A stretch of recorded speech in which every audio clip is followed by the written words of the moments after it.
आमदार संग्राम जगताप, गोपीचंद पडळकर, नितेश राणे, महेश लांडगे यांच्याविषयी आक्षेपार्ह वक्तव्य करणारा व्हिडिओ समोर आला आहे।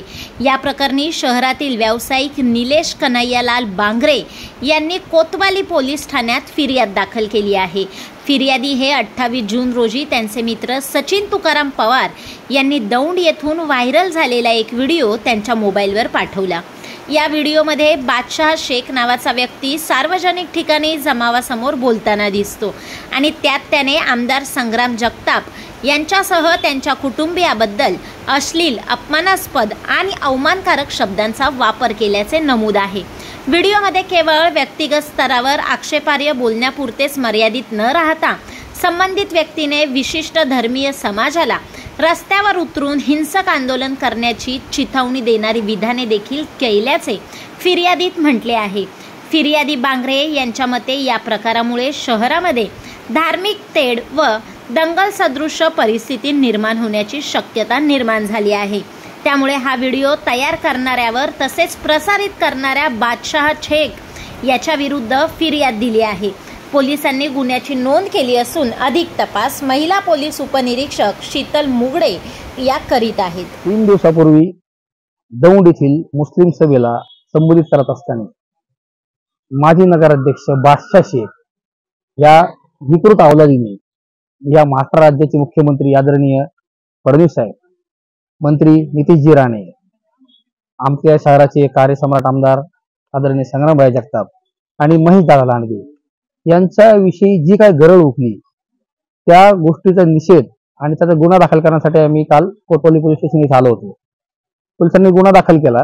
गुन्हा दाखल करत असताना जो व्हिडिओ पाहिला आणि जो व्हिडिओ सोशल माध्यमात फिरला त्यात त्यांनी इतक्या खालच्या पातळीवर टीका केली की एक आमदार दुसऱ्या आमदारांना बोलताना त्यांनी भान ठेवायला पाहिजे की आमदार आणि मुख्यमंत्री हे संविधानिक पदावर बसलेले आहेत।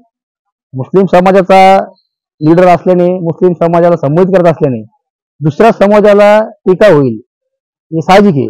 परंतु ज्या माणसाने म्हणजे संग्राम जगतापांनी जी त्यांची भूमिका मांडली होती ती होती संविधानाच्या समर्थनात भूमिका होती। त्यांचं म्हणणं असं होतं की जो मुसलमान संविधानाला मानत नाही त्याला आम्ही जिहादी मानतो, त्याला आम्ही अतिरेकी मानतो आणि त्रिकालवादी सत्य आपला देश कायदे व्यवस्था ही संविधानावर आधारित आहे।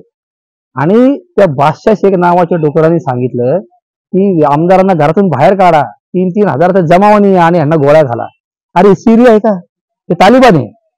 ही म्हणजे लादेनची भाषा झाली।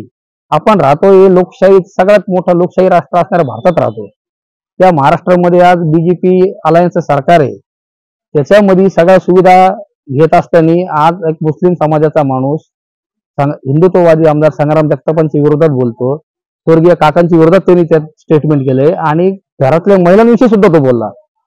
2 नेत्यांनी एकमेकावर टीका करणं हे कर्मप्राप्त आहे, परंतु कोणाच्या घरी जाऊन बोलावं ही आमची संस्कृती नाही। नाहीतर त्याला त्याच्या भाषेत, याच्यापेक्षा गदाळ भाषेत उत्तर मी देऊ शकतो। मीडिया समोर आहे, मला बोलायचं नाही, आमच्याकडे संस्कार नाहीये। म्हणून माझी शासनाकडे एक विनंती आहे, इद्रिस नायकवाडीला धरण्यासाठी कोतवालीचे पोलीस परवा रात्री गेले होते, परंतु त्याला खुश लागल्याने तो पळून गेला। त्यांनी मुख्यमंत्री आणि मंत्र्यांवर जे प्रकारे त्यांनी टीका टिप्पणी केली, असली शब्द वापरलेले आहेत, देशद्रोही विधान केले, तर त्याच्यावर देशद्रोहाचा खटला दाखल करून तो व्हिडिओ काढणारा, तो व्हिडिओ व्हायरल करणारा आणि त्या सभेला उपस्थित असणारे अशा सर्वांवर देशद्रोहाचा गुन्हा दाखल करावा ही मागणी माझी या माध्यमातून गृहमंत्री आणि मुख्यमंत्री फडणवीस यांच्याकडे आहे।